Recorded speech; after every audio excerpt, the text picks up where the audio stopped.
And then for our final task in this module, which is titled Optimize DFS Replication, which is a bit of a strange one because locating the actual optimized DFS replication online was something that was a little difficult to find.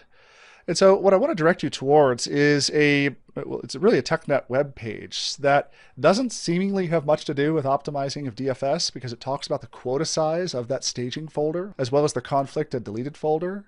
But it is the only location where I can find anything related to the idea of optimizing and also dealing with DFS. We talked before about those quota sizes and how for that staging folder, and also here now with the conflict and deleted folder, it's possible in the graphical user interface to go about changing the size of that staging folder. Well, one can imagine that different sizes are perhaps better fit for different environments, and also the files and folders that exist inside those environments. Well, Microsoft provides some guidance down here at the bottom, and I'm not going to go into too much detail here on optimizing the size of those staging folders. I want to point you here to this location because there's just a couple of items that I think worth your attention. The first of which is right here. To properly size the staging folder for the initial replication, take into account the size of the files to be replicated. It should be at least the size of the 32 largest files in that replicated folder.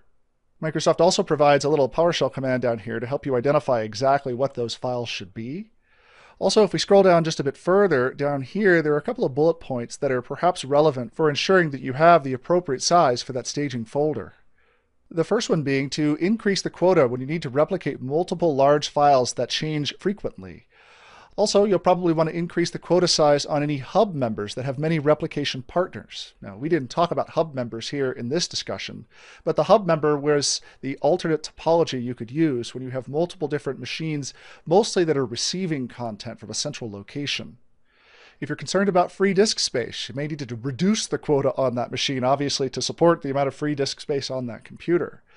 The biggest one here is number 4, which says that under normal operations, if you start getting events, specifically event 4208 right here in the DFS replication event log, this can indicate that the staging quota is over its configured size, and you might need to increase the quota by as much as 20%.